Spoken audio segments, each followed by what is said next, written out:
Halo teman-teman, selamat datang kembali di layar Apologetika, ruang dekonstruksi teologis di mana dogma yang diglorifikasi bertekuk lutut di hadapan lembaran data dan teks primer yang dibaca secara jujur. Di tengah gelombang pembodohan publik yang dikemas rapi atas nama kesucian syiar, kita berulang kali disuguhkan sebuah drama teologis yang tragis sekaligus menggelikan.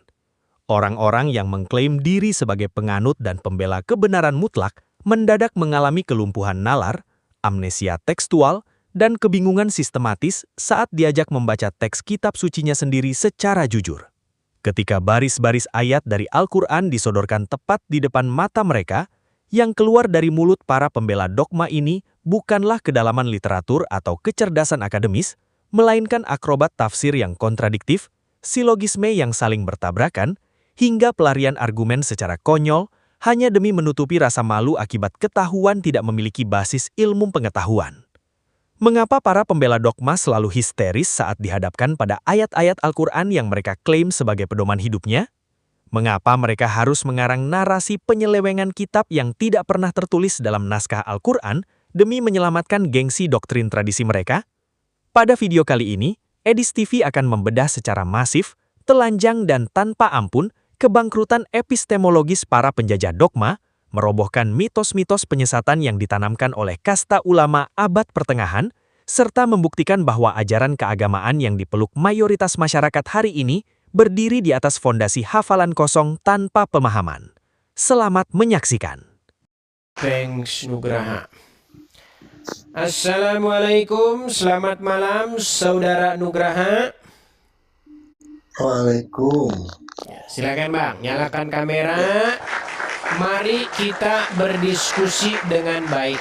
Silakan Bang. Mau lanjut tema yang tadi atau mau membuka tema baru? Silakan. Lanjut yang tadi aja Bang.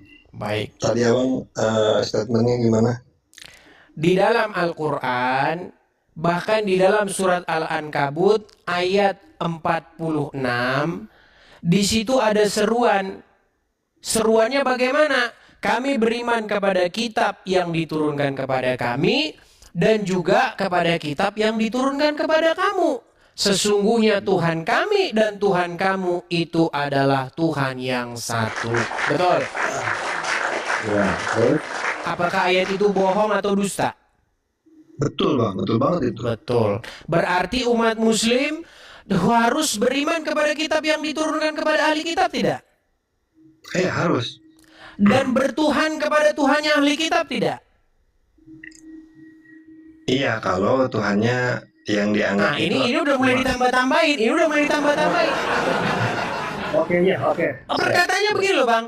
Kami beriman kepada apa yang diturunkan kepada kami dan beriman kepada yang diturunkan kepada kamu. Sesungguhnya Tuhan kami dan Tuhan kamu itu Tuhan yang satu. Betul. Iya. Terus kenapa Abang tambah-tambahin lagi? Artinya, Bentar. Aku belum ngomong nggak? sedikit lagi. Artinya, Tuhannya orang Islam, kitabnya orang Islam harus bersesuaian dengan ajaran dan kitab-kitab terdahulu yang dibawa oleh para nabi terdahulu. Betul? Iya. Iya, kalau Anda bikin kitab yang beda, kalau Anda bikin Tuhan berbeda, artinya Islam sudah keluar dari jalur para nabi terdahulu. Betul? Iya, begitu. Silakan. Ya, aku tanggapin ya. Menurut si Abang, orang Islam karena berpatokan dengan ayat tadi harus beriman dengan kitab-kitab yang sebelumnya, kayak Injil, Zabur, sama Taurat, sama Jabur loh. Jabur, tau nggak Bang? Zabur, ya, kitab Zabur. Ya tahu nggak itu sejarahnya? Kalau dari menurut ajaran Abang, Jabur diturunkan ke siapa? Mazmur. Sebelum ke sana dulu, kita bahas yang ini tadi dulu aja. Harus beriman dulu. Siap. Nanti melebar. Silakan. Oke, siap. Nah, apa yang Abang omongkan itu benar. Emang kita orang Islam dengan patokan ke ayat tadi, kita harus beriman ke Injil dan Taurat yang dibawa oleh Musa dan Isa. Aku setuju dari situnya. Nah, terus tetapi kenapa sekarang Bang Bentar dulu, mayoritas? aku Silakan. belum ngomong selesai dong. Abang jangan motong dulu. Betul betul nggak? Silakan. Betul, Kita fair silakan. ya. Hmm. Kita fair ya. Nah, kalau abang bilang apa namanya, kita harus beriman itu benar. Cuma apa yang diimani setelah datangnya Al-Quran dan sebelum Injil itu yang dibedain. Ngerti maksudnya gini, Al-Quran itu diturunkan kepada Nabi Muhammad setelah adanya Injil dan Taurat. Datanglah Al-Quran kepada Nabi Muhammad, Nabi kita, Sallallahu Alaihi Wasallam. Dan di Al-Quran dijelaskan bahwa Al-Quran itu membenarkan atau namanya menyempurnakan kitab-kitab sebelumnya. Itu ada di Al-Quran. Makanya Injil, Taurat, Zabur itu hadir ke dunia itu lewat Nabi Musa, lewat Nabi Isa, itu hanya untuk umat-umat tertentu saja, Bang. Oke. Boleh nggak Bentar dulu, Quran Bang. membuat Belum selesai, Bang. Bentar dulu, Silakan. belum selesai. Silakan. Oke. Hmm. Bentar dulu ya. Sabar, Abang yang sekarang yang sabar. Soalnya aku harus nerangin juga. Setelah itu Al-Quran dalam ayat Al-Maidah juga, Abang tadi bilang ayat 46 Al-Maidah itu nggak boleh dibaca katanya. Kalau setiap Jumatan nggak pernah dengar, itu salah juga. Ternyata Mbak, kajian-kajian Nggak ada Ya, Bang, seumur hidup saya nggak pernah dengar. ya gimana mau dengar, situ kan non Kristen. Bang, saya rumah saya di samping masjid, plek. Samping masjid. Masjidnya itu aja ya, iya masjid itu banyak Mas seluruh Indonesia. Iya, tapi saya nggak pernah dengar dibacakan Oke, ayat oke. itu karena Udah dulu ke atut situ. murtad. Oke. Oke, udah dulu Pak bahas di situ, aku lanjutin. Dalam ayat 46 ya emang Isa diberi wahyu sama Allah Subhanahu wa taala untuk memberikan pedoman cahaya kepada umat yang di situ. Setelah datang Nabi Muhammad, ada lagi si Abang nggak baca ayat selanjutannya dari Al-Maidah 48. Baca di situ. Abang punya Al-Quran kan? Baca lagi. Apa aku yang bacain, apa yang Abang bacain? Silakan dibacakan. Oke, bentar. Aku baca dulu ya. Al-Maidah ayat 48. Nanti kita tanggapi ya. Oke. Karena dia ada omongannya yang salah-salah dan terpengaruh oleh para ulama omongannya. Silakan. Jangan Ya, dulu ke nanti situ, saya Bang. tanggapi. Nanti saya tanggapi nanti. Silakan. Iya, oke siap. Jangan dulu apa namanya? Jangan dulu ngeyel kayak situ yang nggak baik gitu. Kalau lagi orang bicara nggak baik kayak gitu. Dalam surat Al-Quran Al-Maidah yang 48, dan kami telah menurunkan kitab Al-Quran kepadamu Muhammad dengan membawa kebenaran yang membenarkan, menyempurnakan kitab-kitab yang turun sebelumnya dan sebagai penguji terhadap kitab-kitab yang lain. Terus? Sebagai penguji terhadap kitab-kitab yang lain, udah itu. Oke, sudah bisa ditanggapi? Abang baca ya, coba. Maksudnya takut nggak paham. Abang ngerti nggak apa yang aku omongin dari? Ngerti saya, ngerti. Ngerti. Dan aku ulangi lagi ya, biar apa namanya, biar yang lain dengar juga. Dan kami telah menurunkan kitab Al-Quran. Ini yang ngomong Al-Quran berarti Allah yang ngomong ya, bukan Nabi Muhammad ya. Oke, terus? Dan kami menurunkan kitab Al-Quran ini kepadamu Muhammad dengan membawa kebenaran yang membenarkan, atau kata lainnya menyempurnakan kitab-kitab yang turun sebelumnya. Yang dimaksud kitab turun sebelumnya itu Injil, Taurat, dan Zabur. Oke, terus? Dan sebagai muhaimin. Nah, bahasa muhaimin di sini bisa diarti penguji, penjaga, atau batu ujian buat kitab-kitab yang lain supaya orang namanya udah percaya kitab ini, akhirnya harus percaya ke kitab yang ada yang nyempurnain kan kadang-kadang berat juga. Itu kan ujian jadinya. Makanya kitab Al-Quran ini bisa disebut ujian buat yang tadinya menganut mungkin kitab Injil, Zabur, Sedangkan emang itu udah hak Jangan Allah terlalu semua. panjang-panjang Bang. Nanti kapan saya nanggapinya ini? Udah selesai, baru saya Bukan tanggapi. masalah panjang. Kalau ilmu kalau nggak sempurna, nggak didengerin ke orang, bahaya. Iya, tapi saya ngomong 3 menit, Abang ngomongnya 15 menit. Ya 3 menit juga. Anda Gitu loh. lebihin baru aja berapa menit? Masa ada 15 Ya menit? udah silakan. Kita tunggu sampai Oke, selesai dia. Silakan. oke, aku udah nih. Ini bentar lagi, padahal dikit lagi. Abangnya aja nggak sabar.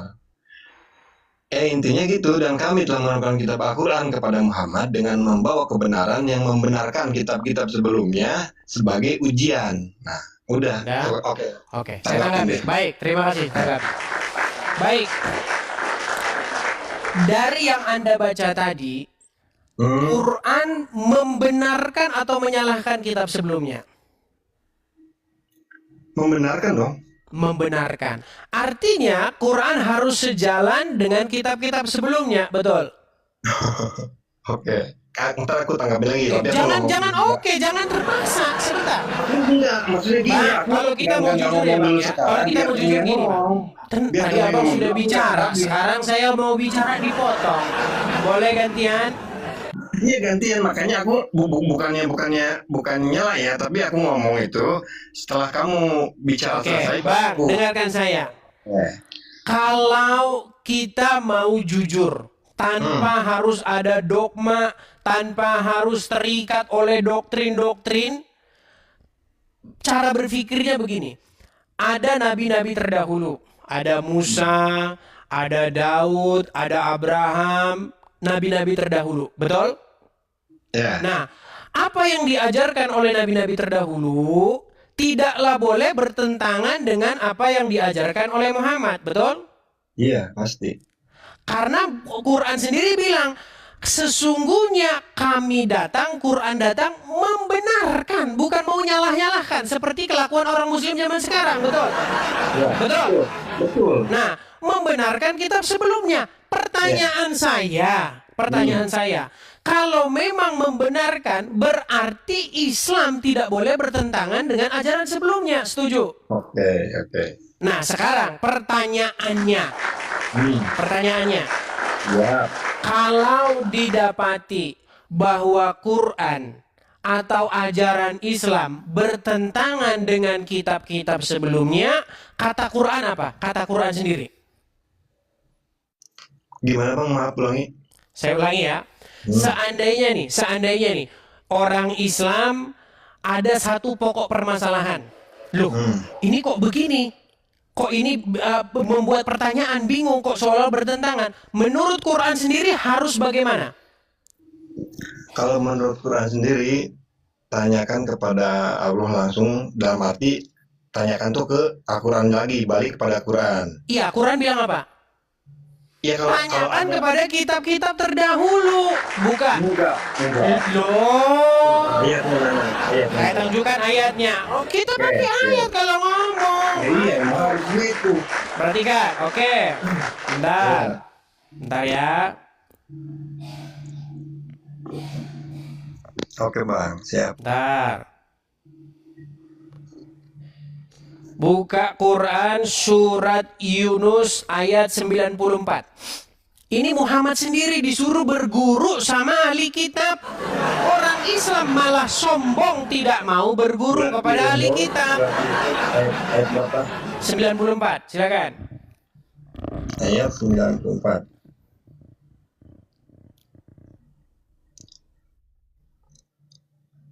Bentar Bang. Dan jikalau kamu Muhammad, Surat Yunus ayat 94. ya, Ya sok. silakan. Aku baca apa Abang yang baca, abang yang baca. Maka jika engkau Muhammad berada dalam keraguan tentang apa-apa yang kami turunkan kepadamu, maka tanyakanlah kepada orang-orang yang membaca kitab sebelummu. Telah datang kebenaran kepadamu dari Tuhanmu, maka janganlah sekali-kali termasuk orang yang ragu. Iya, kalau ragu suruh tanya siapa? Ya ke ini, maka tanyakanlah kepada orang-orang yang membaca kitab sebelummu. Iya. Siapa orang-orang yang membaca kitab sebelum Muhammad? Kenapa? Siapa orang-orang yang membaca kitab sebelum Muhammad? Dalam aku jawab ya. Ya kayak kitab dari Injil dan Iya, begitu Bang. Nah, sekarang Bang, yang terjadi, masalahnya itu terjadi apa? Yang terjadi orang Islam itu bukan bertanya kepada orang-orang terdahulu. Makanya malah loh, inilah yang membuat kita ini. Dengar dulu sebentar nanti gantian, Bang. Inilah yang membuat kita itu ribut sekarang. Karena apa? Karena kalian itu mengikuti ulama-ulama kalian yang menyuruh beriman kepada kitab karangan mereka. Quran itu tidak pernah berimanlah engkau kepada kitab yang akan datang sesudah Quran yang dikarang oleh para ulama. Enggak pernah. Quran menyuruh beriman kepada kitab sebelumnya. Harus rujuk ke sana, rujuk. Nggak boleh Quran itu datang tapi bikin ajaran yang berbeda. Harus sesuai dengan ajaran-ajaran yang terdahulu. Bahkan sekarang orang Islam sudah bikin Tuhan baru. Tuhan baru. Sekarang orang Islam bikin Tuhan baru. Menurut Quran, Tuhan yang benar, Tuhan yang disembah oleh siapa? Kalian malah menyembah Tuhan orang Arab.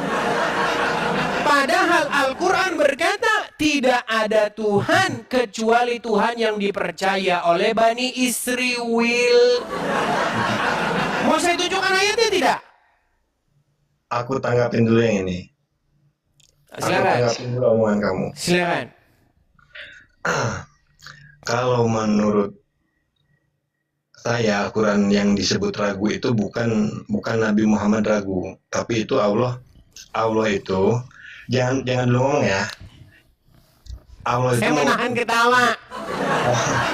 Ketawa aja bang, nggak apa-apa ketawa aja, nggak apa-apa.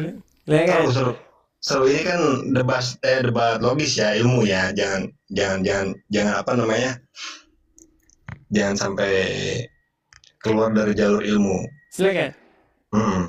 Makanya makna dari keraguan Nabi itu bukan seolah-olah Nabi ragu. Jadi Allah itu menegaskan jangan sampai ragu gitu. Masa kamu harus nyampe nanya-nanya ke orang yang kitab yang dulu, sedangkan kitab yang dulu aja itu banyak penyelewengan. Ini mulai fitnah. Ini benar-benar ini racun para. Aduh, ini sudah mulai racun para ulama. Astaga. Itu kan Astaga, racun. Bang, di mana Quran barusan ngomong? Bukan racun. Kita ini membenarkan kitab sebelumnya kok kau bilang penyelewengan. Astaga, ini adalah dusta yang keji. Bang, Anda memfitnah sebentar. Anda memfitnah bahwasanya di dalam kitab-kitab terdahulu itu diselewengkan. Mana ayatnya? Ada. Oh, tunjukkan ayatnya. Silakan. Tunjukkan ayatnya. Mana? Silakan. Abang tahu surat Al-Ikhlas yang terkenal? Silakan. Abang tahu surat Al-Ikhlas? Abang nggak Tahu, bahkan saya hafal suratnya. Hafal saya. Tahu kenapa turun? Bang, jangan kemana-mana dulu. Nanti kita melebar kemana-mana. Mau jelasin. Dengar. Penyelewengannya di sini, Bang. Aduh. Wallahu ahad, Allahu samad, lam yalid wa lam yulad wa lam yakul lahu kufuwan ahad. Tahu saya Bang, tahu. Bukan itu, Bang. Yang kita bahas bukan itu. Yang kita bahas, Aku mau jelasin. Anda memfitnah bahwasanya kitab terdahulu diselewengkan. Bagaimana diselewengkan tapi di detik yang sama Quran membenarkannya? Aku mau jelasin, Bang.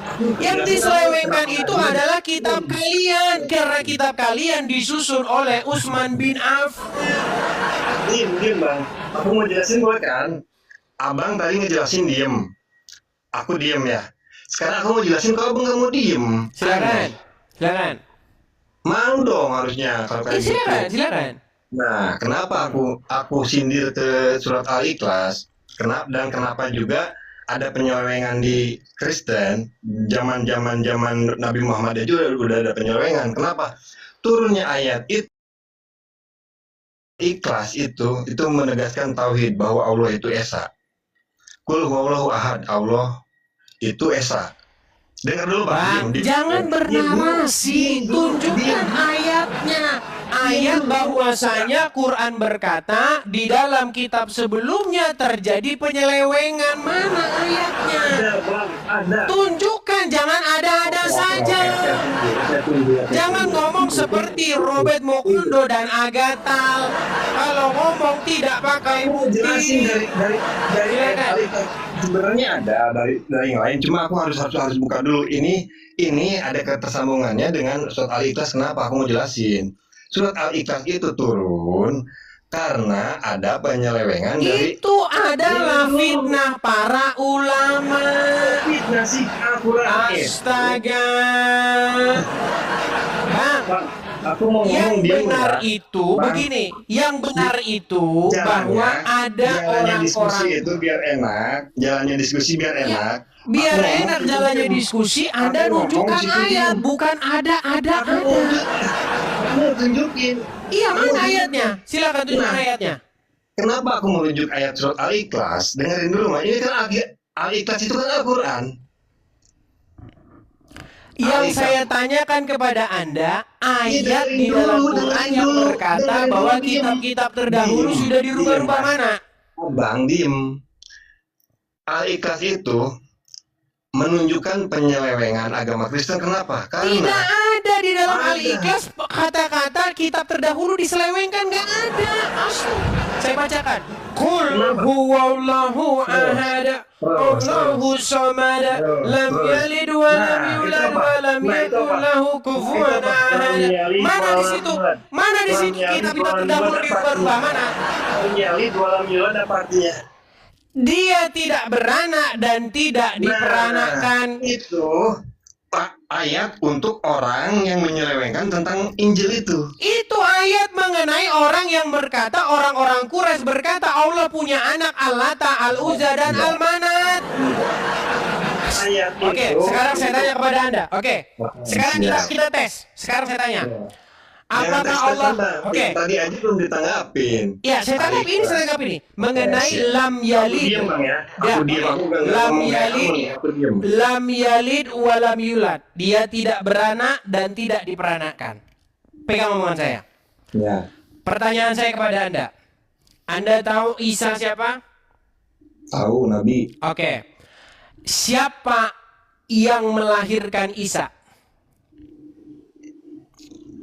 Yang melahirkan saya ya kalau menurut ajaran saya di Al-Quran yang saya percaya itu ya Maryam. Kalau di Maryam. Kristen, Oke. Maria. Oke, Maryam. Benih yang dari rahimnya Maryam itu datang dari siapa? Kenapa? Saya ulangi lagi. Oke. Ada seorang perempuan. Apa penyebab perempuan hamil? Benih, betul? Ya. Oke, benih yang ada di dalam rahim Maryam dari siapa? Dari Tuhan. Dari Tuhan. Siapa? Allah. Allah. Berarti Isa anak dari siapa? Benihnya dari siapa? Kenapa? Ya. Mulai Nabi- diulang-ulang lagi nih. Kenapa? Kenapa? Saya ulang sekali lagi. Saya ulang sekali lagi. Dengarkan saya. Dengarkan saya. Saya ulang. Ya. Kalau Anda punya istri Anda hamil. Yang menyebabkan istri Anda hamil itu adalah benih dari Anda, betul? Ya. Nah, berarti anak tersebut anak dari Anda, betul? Iya. Ah, sekarang ke Maryam. Maryam hamil. Oke. Tidak ada laki-laki atau bapak seorang laki-laki yang menghamili dia, betul? Iya. Benihnya dari siapa kalau begitu? Benihnya secara ajaib dari Tuhan. Oke, berarti jabang bayinya itu dari siapa? Anak dari siapa? Ya dari Tuhan lah. Iya, berarti Isa anak dari anak dari Tuhan maksudnya gitu. Iya, gimana? Anda ini bagaimana? Aduh. Kok bisa Anda berkata ya lam yalid wa lam yulad kepada Isa? Sungguh lancang Anda. Lu memang bagus, gimana Anda itu? Aku mau terangin boleh nggak? Silakan. Oke. Sekarang main logika, oke? Silakan. Ya, dipakai logikanya ya. Oke, Bunda Maria nggak kalau secara kasat mata, secara apa namanya, secara kehidupan nyata biasa kemanusiaan, dia hamil nggak ada bapaknya secara manusia, bener nggak? Ya. Ya, betul. Dari Kristen ada ini nggak? Ada percaya Nabi Adam nggak? Mari Bang, mau ngomong sama Bang nanti nggak ada ujungnya. Dibawa dulu Bang. Yang dibahas apa, yang dijawab apa. Tolonglah teman-teman kalau membahas sesuatu fokus, jangan kemana-mana. Astaga. Kaum muslimin wal muslimat dimanapun kalian berada, percayalah sama saya. Kalau Anda betul-betul membaca Quran dengan artinya, bukan baca Quran Arabnya doang, dapat pahala. Kalau Anda tidak seperti itu, pasti Anda akan mengiyakan apa yang saya katakan. Kenapa banyak orang kaget? Kenapa banyak orang begitu merasa seolah-olah saya ngarang bebas? Makasih Bang JB. Karena selama ini ketika Anda baca Quran, Anda tidak pernah baca artinya.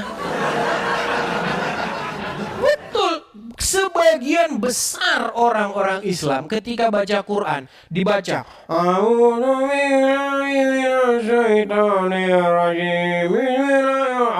baca ayat, artinya apa? Enggak tahulah, pokoknya dapat pahala.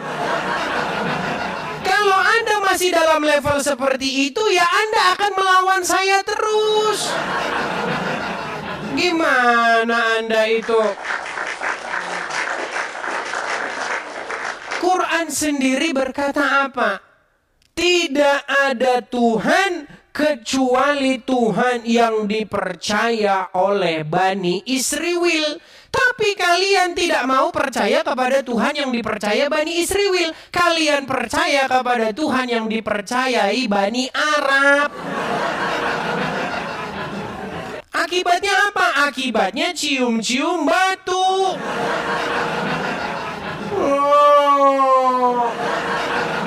Coba silakan naik kemari. Adakah di dalam Quran perintah untuk menciumi sebongkah batu? Enggak ada. Anda cari sampai kiamat tidak bakal ada. Gimana nih dikasih tahu yang benar Anda nging. Makanya saya bilang janganlah kamu disesatkan oleh ulama-ulama yang tidak mengerti kitab suci. Silakan. Toko Zaina, silakan. Ulangi Bang Enis.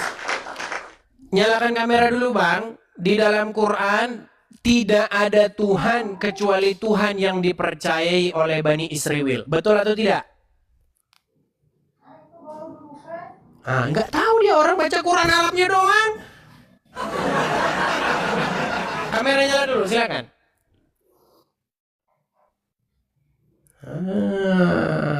Oke, baik. Rekam ya teman-teman ya, rekam dan bagikan. Pokoknya teman-teman kalau ada momen-momen bagus, kalian jangan diam saja, rekam dan bagikan dong. Ya. Oke, Abang Muslim. Abang Muslim. Cari posisi yang bagus dulu, Pak. Abang bisa mendengar saya? Kan kabur kan? Gimana? Beras saudara-saudara. Aduh. Mari kita kuliti setiap lapisan argumentasi dalam video tadi dengan pisau bedah analisis kritis yang tajam. Yang pertama, kontras tekstualitas doktrin tradisi dan validasi akidah lintas kitab. Mari kita mulai penelusuran kritis ini dari titik awal perdebatan mengenai surat Al-Ankabut ayat 46. Ketika teks Al-Quran secara eksplisit, tegas, dan tanpa ruang ambiguitas memerintahkan penganutnya untuk berseru, "Kami beriman kepada kitab yang diturunkan kepada kami dan yang diturunkan kepada kamu. Tuhan kami dan Tuhan kamu adalah satu." Lawan bicara terpaksa membenarkannya karena tidak memiliki celah untuk melarikan diri. Namun, coba perhatikan bagaimana mentalitas apologetik yang rapuh dan licik ini bekerja. Secara refleks mereka langsung menyuntikkan kualifikasi buatan dengan bergumam, "Iya, kalau Tuhannya yang dianggap itu." Ini adalah sebuah tindakan kelancangan teologis paling mendasar. Teks Al-Quran menyatakan kesatuan Tuhan dan validasi kitab terdahulu secara absolut, namun penganutnya justru membuat diskriminasi buatan demi menyelamatkan doktrin eksklusivisme kelompoknya. Keretakan logika ini semakin parah saat sang lawan debat mencoba bertahan dengan mengutip surat Al-Maidah ayat 48. Mereka mengklaim bahwa Al-Quran hadir untuk menyempurnakan atau menjadi penguji, muhaiminan, yang dalam imajinasi teologis mereka diartikan sebagai pembatalan, penggantian, atau vonis salah terhadap kitab-kitab terdahulu. Ini adalah kebutaan hermeneutika yang sangat fatal. Dalam analisis linguistik dan filologi Al-Quran, kata muhaiminan berasal dari akar kata yang berarti penjaga, saksi, dan pemelihara kebenaran yang terkandung di dalam naskah sebelumnya, bukan alat untuk memusnahkan atau memalsukan naskah terdahulu. Al-Quran memposisikan dirinya sebagai musaddiqan, bukan mubattilan. Kenyataan ini membongkar paradoks terbesar dalam teologi masyarakat hari ini. Bagaimana mungkin Al-Quran yang Anda agungkan menyatakan secara resmi datang untuk membenarkan dan menjaga keutuhan pesan Injil dan Taurat, sementara di saat yang sama, para penceramah di mimbar-mimbar Anda mengajari Anda untuk membenci, menolak, dan menganggap kitab-kitab tersebut telah dipalsukan. Jika Al-Quran yang Anda agungkan mengesahkan ajaran para nabi terdahulu sebagai satu rantai wahyu yang tidak terputus, atas dasar hukum apa Anda merasa lebih Islam daripada Al-Quran itu sendiri dengan membuat barikade teologis yang memisahkan Tuhan dan kitab para nabi? Yang kedua, isolasi hermeneutika dan beban mandat surat Yunus 94. Puncak kekalahan logis dan kehancuran argumentasi pembela dogma dalam perdebatan tadi terjadi saat disodorkan teks surat Yunus ayat 94. Teks tersebut memuat perintah eksplisit yang menghantam langsung jantung teologi otoriter. Maka jika engkau berada dalam keraguan tentang apa yang kami turunkan kepadamu, tanyakanlah kepada orang-orang yang membaca kitab sebelummu. Ketika dihadapkan pada mandat tekstual ini, lawan bicara mengalami kepanikan teologis yang luar biasa. Mereka mencoba memutarbalikkan makna dengan klaim absurd bahwa kata ragu di situ bukan berarti nabi yang ragu, melainkan Allah yang sedang menegaskan. Hingga akhirnya ketika makin terdesak, mereka melempar tuduhan liar bahwa kitab-kitab terdahulu sudah mengalami penyelewengan. Mari kita bedah kebohongan teologis ini dengan pisau analisis historiografi kritis dan intertekstualitas. Pernyataan lawan debat yang menuduh bahwa kitab terdahulu sudah diselewengkan adalah sebuah fabrikasi naratif yang tidak memiliki basis tekstual tunggal pun di dalam Al-Quran. Ketika tantangan ilmiah diberikan untuk menunjukkan di mana ayat Al-Quran yang secara eksplisit berkata, kitab sebelummu telah diubah dan dirusak, sang lawan tersebut gagal total dan justru memaksakan surat Al-Ikhlas sebagai bukti penyelewengan. Ini adalah kebodohan akademis yang sangat memprihatinkan. Surat Al-Ikhlas berbicara tentang konseptualisasi tauhid melawan paham henoteisme dan politeisme lokal Mekah, bukan sebuah ayat hukum yang membatalkan keotentikan naskah Perjanjian Lama atau Perjanjian Baru. Ketidakmampuan lawan debat untuk menunjukkan bukti tekstual ini membongkar strategi isolasi massal yang dirancang oleh industri keulamaan. Dalam kacamata filsafat kebudayaan Mohamed Arkon, para penceramah secara sengaja menciptakan lempang C, hal yang dilarang untuk dipikirkan, dengan menyebarkan fitnah bahwa Taurat dan Injil sudah tidak otentik. Mengapa fitnah ini dipelihara selama berabad-abad? Karena jika umat Islam benar-benar menjalankan perintah surat Yunus ayat 94 untuk pergi, membaca, dan belajar langsung kepada para pembaca kitab terdahulu, maka seluruh bangunan dogmatis, monolog teologis, dan monopoli tafsir kitab-kitab buatan para ulama akan hancur berantakan oleh fakta literatur dan sejarah. Yang ketiga, jebakan logika kelahiran Isa dan teguran keras Edis TV. Manipulasi pemikiran dan kerapuhan cara berpikir pembela dogma semakin terlihat telanjang saat Edis TV menggiring diskusi kerana logika kelahiran Isa dalam Al-Quran. Edis TV secara sistematis membangun argumen sebab akibat. Maryam hamil tanpa suami, dan benih keberadaannya berasal secara ajaib dari Tuhan. Ketika ditanya dari siapa asal benih tersebut, lawan debat dengan sadar menjawab, dari Tuhan, Allah. Namun ketika Edis TV menarik kesimpulan logis bahwa secara kausalitas jabang bayi itu adalah milik pemilik benih, lawan debat mendadak panik, memotong pembicaraan, dan bingung sendiri dengan jawabannya. Melihat kepanikan dan keraguan lawan debat yang mencoba mengelak dari logikanya sendiri, Edis TV melontarkan kritik menusuk. Sungguh lancang Anda. Kalimat ini adalah sebuah teguran yang sangat tajam atas kelancangan pembela dogma yang dengan mudahnya mempermainkan teologi dan mengabaikan logika dasar hanya demi mempertahankan dogmanya. Lawan debat terperangkap dalam disonansi kognitif yang akut. Ia mengakui benih berasal dari Tuhan, namun di detik yang sama menolak konsekuensi logis dari ucapannya. Al-Quran dalam surat An-Nisa ayat 171 menyebut Isa sebagai kalimatim minhu, kalimat darinya, dan ruhun minhu, ruh darinya. Namun akibat indoktrinasi dangkal, lawan debat memilih kabur dari logika tersebut dan mendadak melarikan topik ke cerita Nabi Adam secara sama sekali tidak relevan. Lari dari pokok perdebatan dan meloncat ke tema lain adalah satu-satunya benteng pertahanan terakhir bagi penganut dogma yang kehabisan literatur. Teguran keras dari Edis TV membuktikan sebuah realitas sosial yang tragis, bahwa penganut dogma tidak sedang memegang ilmu pengetahuan yang konsisten, melainkan hanya menghafal slogan yang runtuh seketika saat diuji dengan logika deduktif yang paling mendasar. Yang keempat, krisis literasi tafsir dan tradisi mengeja tanpa makna. Di bagian akhir perdebatan, Edis TV menyuarakan sebuah gugatan kebudayaan dan sosiologi agama yang sangat tajam terkait krisis literasi di dalam tradisi masyarakat Muslim. Fakta bahwa sebagian besar penganut agama kaget, marah, dan menganggap asing argumentasi yang dibawakan oleh Edis TV, padahal seluruh argumentasi tersebut bersumber murni dari terjemahan langsung ayat-ayat Al-Quran, adalah bukti tak terbantahkan dari kegagalan total sistem pendidikan keagamaan massal. Masyarakat selama ini dididik dalam budaya ritualistik yang hanya mengagungkan pembacaan teks bahasa Arab secara fonetis repetitif, tanpa pernah diwajibkan untuk memahami artinya secara ilmiah, kritis, dan kontekstual.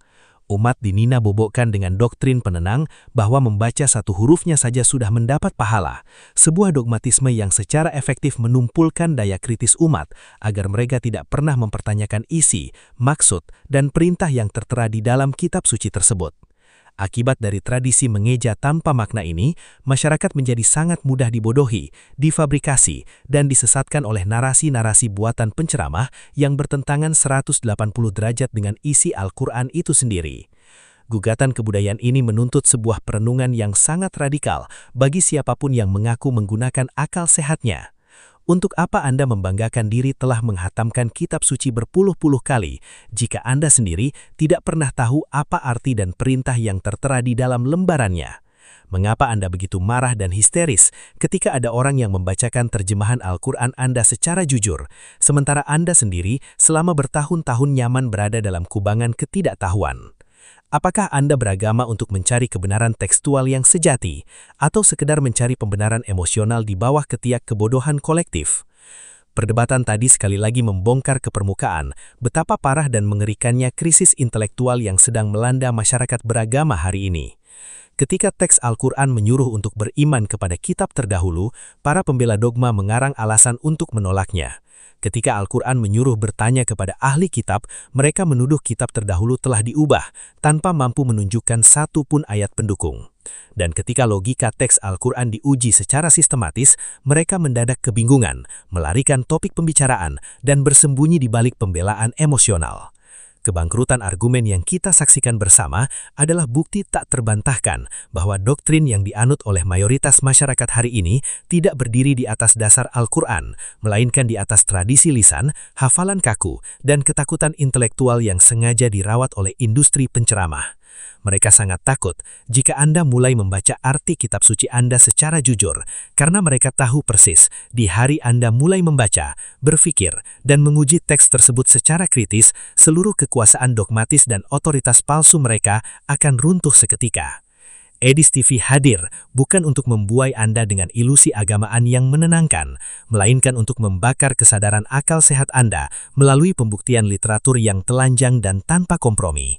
Keputusan kini berada penuh di tangan Anda sendiri. Apakah Anda ingin terus menjadi pengikut buta yang nyaman dibodohi oleh tradisi mengeja tanpa arti? Atau Anda berani mengambil langkah intelektual paling terhormat, yaitu memerdekakan pikiran Anda dan menguji seluruh keyakinan Anda di atas kedaulatan akal sehat dan kebenaran teks sejarah? Buka Al-Quran Anda, baca artinya, buang dongeng-dongeng penyesatan ulama ke keranjang sejarah, dan berdirilah sebagai manusia merdeka yang berani berpikir. Saya, Layar Apologetika. Salam akal sehat. Sampai jumpa lagi di video berikutnya.